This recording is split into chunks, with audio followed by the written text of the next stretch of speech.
maybe 1% of all the Baptist pastors in America could even understand your book, Eden.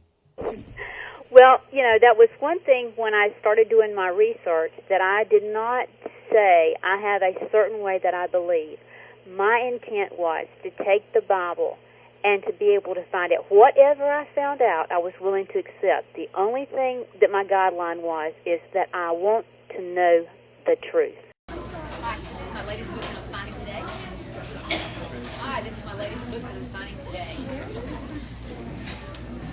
Hi, latest book. How are you? Merry Christmas. Thank you. This is my latest book that I'm signing today. This is my latest book that I'm signing today. This is Zen Garcia with FallenAngels.tv, and we are here with Dr. Joye Jeffries Pugh. Dr. Joye is a poet as well, and has you have several anthologies. I know you have one called The Colors of Joy. Yes, and that actually it was the first book that I had that was actually published by a very good friend of mine right after high school. So it's a limited edition and not available really unless you order it directly through me. Okay.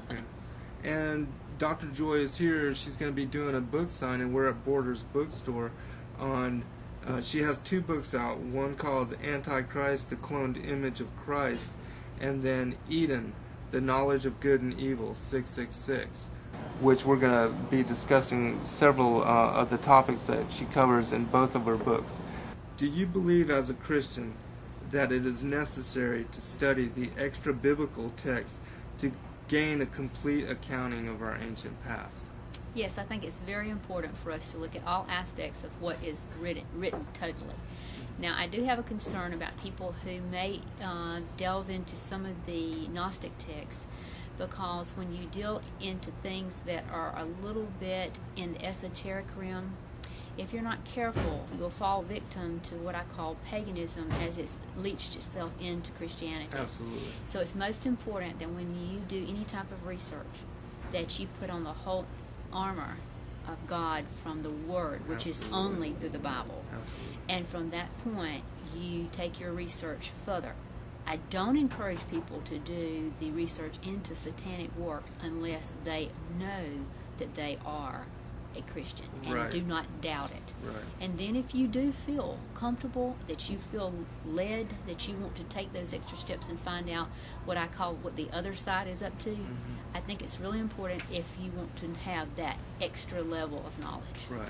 But you can easily be manipulated, so you definitely have to have your faith, your foundation grounded. Absolutely. Yes. Because I know a lot with the New Age teachings that are out there. They teach you that you can become the Christ, you can evolve to become the Christ, and a lot of it is disinformation. Yes. Even though some of the New Age teachings, they may have 90% truth, it's that 10% that is disinformation that can cause you to lose your soul. And we saw a lot of that happen when Dan Brown did the Da Vinci Code.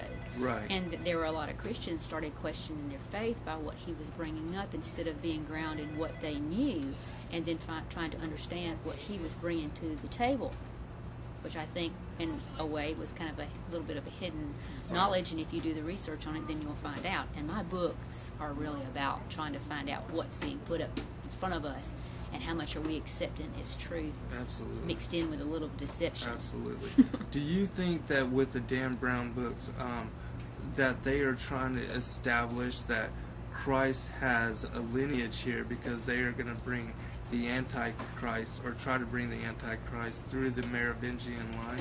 Definitely. And my books actually show you how they're going to do that. I make it very well open and straightforward. I don't do the dance around with fake characters or maybe a little bit of a disinformation in. I actually tell you the truth, how they're going to do it, and I give you the names.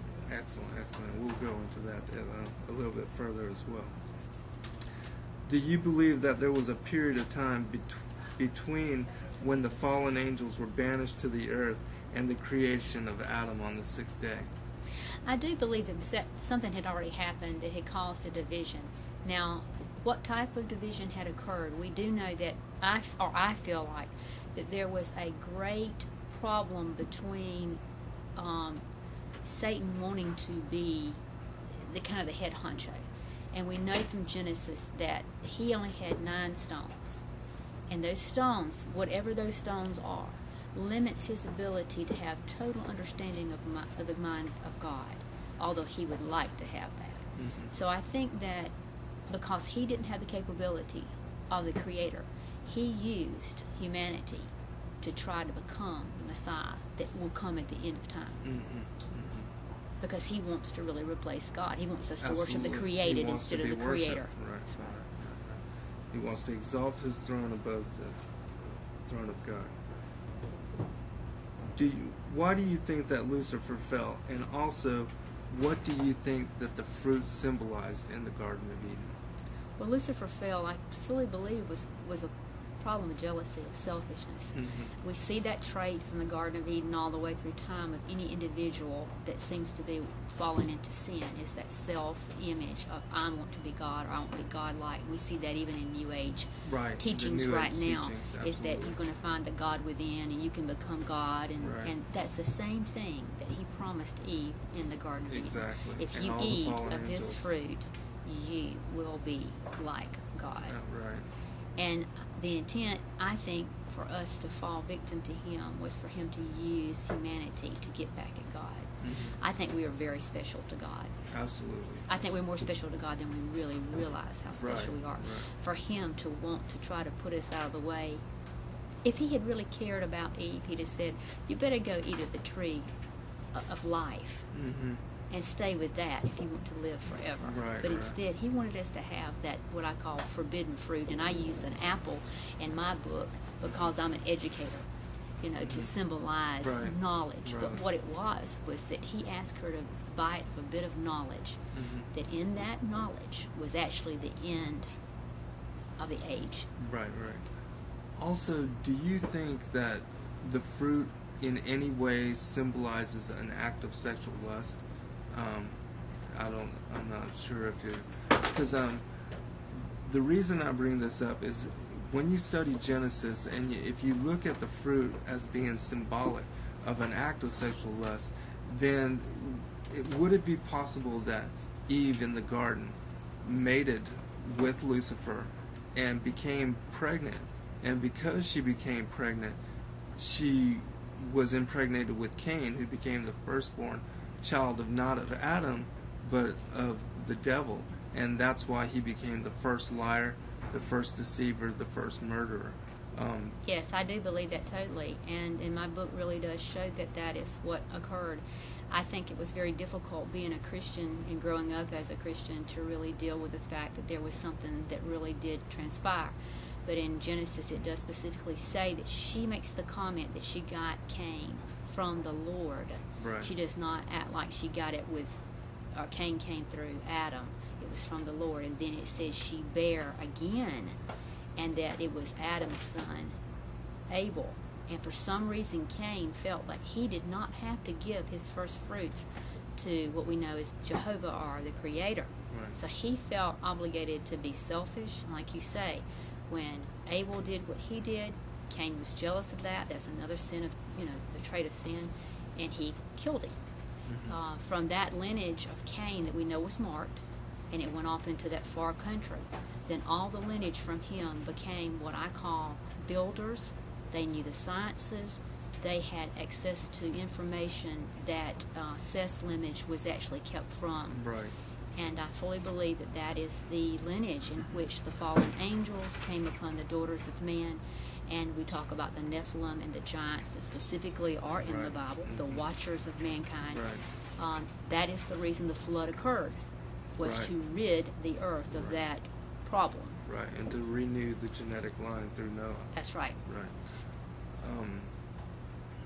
And I take that lineage from Seth all the way through my book, and the lineage all the way from Cain. Right. And I do show through my research that the way that information crossed over through the flood was through Ham.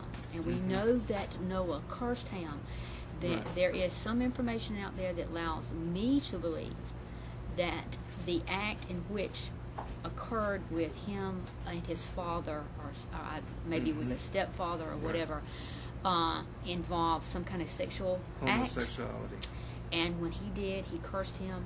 And that lineage, I believe, came down from the mountains of Ararat and that the hidden mysteries and knowledge that was given to the Canaanite lineage was actually on another boat that sank. And if we go back to the Epic of Gilgamesh, we find in that there was Zoroaster, and they had a boat with the seeds or knowledge on it. And I do believe that Ham became Hermes Toth, and that he was the educator of mankind with the sages that came into the Sumerian civilization.